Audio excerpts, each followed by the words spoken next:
Alfredo, a gente já... Eu te conheço, né? A galera sabe quem é o treinador. Mas a gente quer saber quem é você. Quem é o Alfredo Sampaio? Quem é esse cara que tá, sei lá, 40 anos trabalhando no futebol carioca, enfim, treinador, campeão da Taça Rio hoje? Essa pergunta aí... Assim, Fernando, eu na realidade, assim, eu acho que eu sou mais um dos meninos do Brasil que sempre sonharam em jogar futebol, participar, né, do futebol. Futebol, realmente, ela pode ser uma porta muito positiva para a tua vida.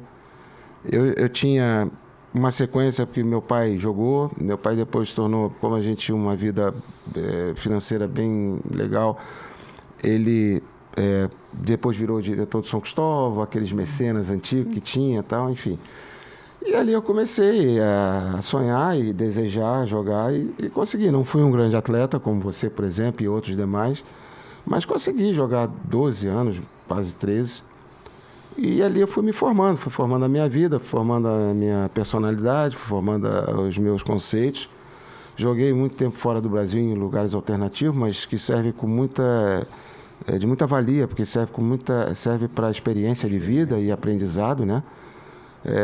Então, assim, eu fui galgando esse espaço e, assim, Fernando, eu acho que tem muita coisa de Deus, sabe? Eu acredito muito em Deus, eu bato meu papo com ele todo dia.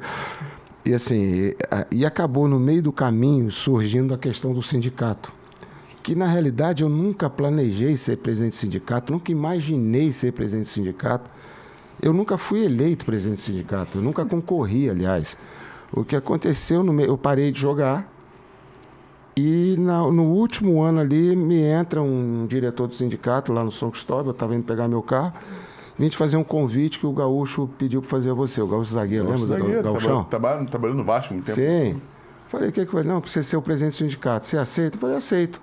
Então, por Deus do céu, Anselmo, até hoje... Eu não sei porque que me convidaram e não sei porque que eu aceitei. Por Deus do céu, isso para mim é coisa de Deus, é de destino. Porque aquilo ali mudou o meu destino, de fato. Eu tinha um foco e tive que ter um outro foco novo. E aí, cara, eu tenho um negócio comigo que eu falo para meus filhos, falo para as pessoas que trabalham comigo. Se é para fazer, vamos fazer direito. Se não for, nem vamos.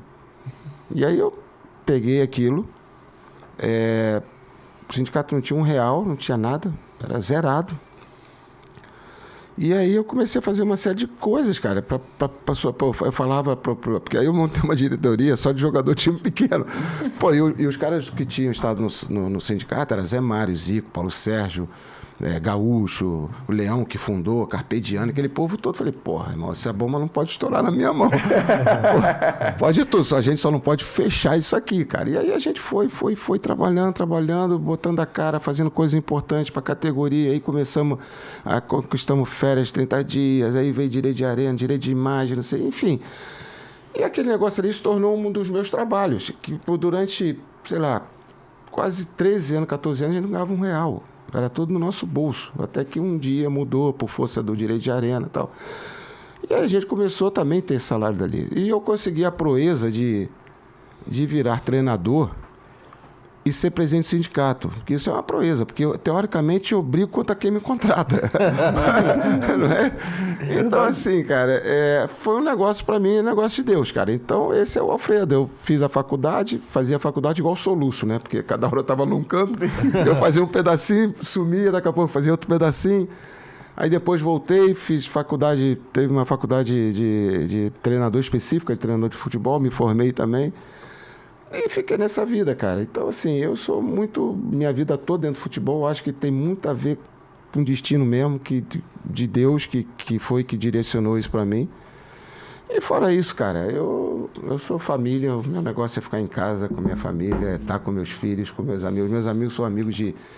Cara, de quem eu convivo com muita gente famosa, com muita gente importante e tal, mas eu não me deslumbro com isso, entendeu? Não...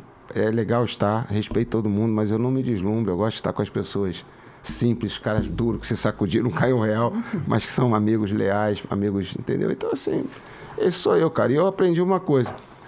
Eu no futebol, eu aprendi o seguinte: eu aproveito o que o futebol me der. Eu não sofro pelo que ele não dá. Então, isso é bom, hein?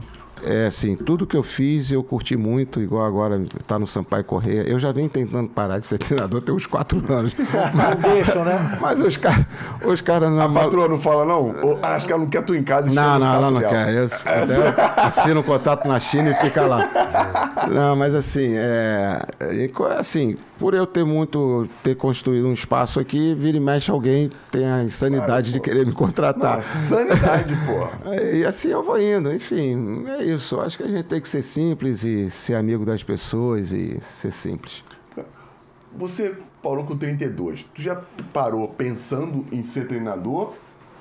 Você queria ser treinador? Era um desejo? Eu não parava e pensava, não, vou parar de ser treinador, vou parar. Não, eu não pensava. Mas tinha aquela coisa. E assim, quando você foi zagueiro e eu também. Primeiro que a gente tem privilégio de ver tudo ali, a gente tem que aprender, né, e ver como é que é. Segundo, por eu ter uma limitação técnica, eu tinha que prestar mais atenção que os outros. Então, assim, eu ficava com aquilo, né, na cabeça, pode ser. E daí, como eu falei, dei a sorte porque eu tinha parado num clube que eu tinha uma história ali, bacana. O meu irmão era um dos diretores, o Reinaldo e o Alexandre eram os caras. Então, juntou tudo, conspirou tudo a favor e eu virei.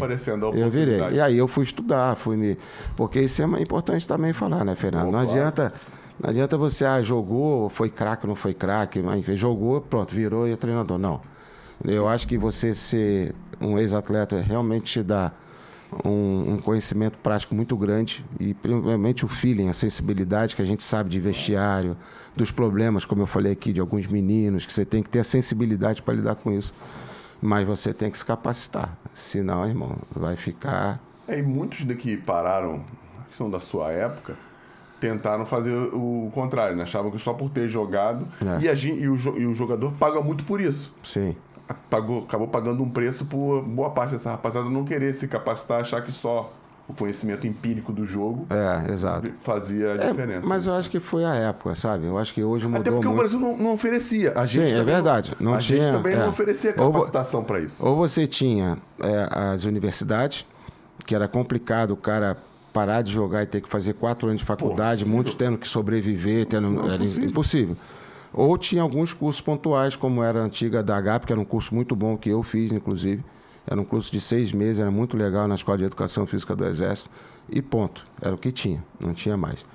Aí, com a mudança dos tempos, veio a CBF Academy, veio toda a internet também. A BTF veio antes, não foi? Então, a BTF veio bem antes, né? A BTF é uma associação importante pra caramba na história dos treinadores, né? Que foi fundada por caras... Pavão, não vou lembrar dos caras agora, era só nego fera. Fala pra galera, só pra BTF, Associação Brasileira dos Treinadores de Futebol. Então ela foi a instituição que brigou pela lei dos treinadores de 93, foi eles que conseguiram aquilo. E eram só caras feras, treinadores respeitáveis. Então teve uma importância muito grande e também tinha lá o curso. Então, assim, você falou muito bem, não tinha muita opção de formação, né? Sim. Então, hoje mudou muito, né? Hoje você tem... A nossa literatura, o que tem da nossa literatura com relação... Escrito por nós? Cara, não tem. O Maico, outro dia, encontrei com ele na praia, o Maico do Grêmio, foi meu jogador. Sim, o Maico, veio aqui, ele foi semana passada. Pô, o Maico a gente boa de bola, né? Meu parceiro. E craque. Não, que é maluco. Pô, jogou muito comigo esse. Porra. Jogou muito contigo numa posição... que não foi que ele explodiu pro mundo. Sim. É verdade. Ele era muito talentoso. E, enfim, aí a gente comentando até sobre... Estava lá na praia e sobre a questão de literatura. Aqui não tem literatura esportiva. Você vê que existe uma editora em Portugal chamada Prime Books. E ela... O Nuno, que era um dos sócios, me ligou um dia de Portugal pedindo que eles iam lançar o livro do Zico e pediram para que fizesse no sindicato, porque o Zico foi presidente do sindicato. E eu falei, claro, aí eu ofereci tudo, não deixei de pagar nada, a gente foi uma honra aquilo, o Zico estando lá, né? Rapaz, os caras me deram depois, eles me deram uma caixa de livro, cara, de futebol, que eu não acreditei que aquilo existia. Tem livro do Guardiola, tem livro do Jesus, tem livro do bem. Pô, cara, tem livro de tudo que você possa imaginar, da parte psicológica, da parte de treinamento, da parte de tudo. Só livro punk. E eles me deram uma caixa como agradecimento ali. E eu fiquei impressionado. Falei, caraca, Portugal tem isso e nós aqui não temos. Não temos literatura. Incrível, não temos literatura. Nenhuma para passar por... É importante, quer falar aí? Pode ligar. Não, Renata, tô no programa, já te ligo aí. Ah, isso é hora, Renato. Vai, se esticar, vai falar. Vai. Isso é hora, pô. Isso é hora, Renato. Pô, brincadeira. Vai pra ligar o YouTube lá, pô, pra ver onde tu tá, pô. Tem uma parada aqui interessante. Alguma coisa te surpreendeu muito quando você saiu do campo jogado para trabalhar como treinador? O que mais te surpreendeu quando você mudou de uma faixa para outra? Eu estou a perguntar isso há um tempo para um treinador que jogou. Assim, o que mais te surpreendeu quando você teve que assumir a posição de treinador?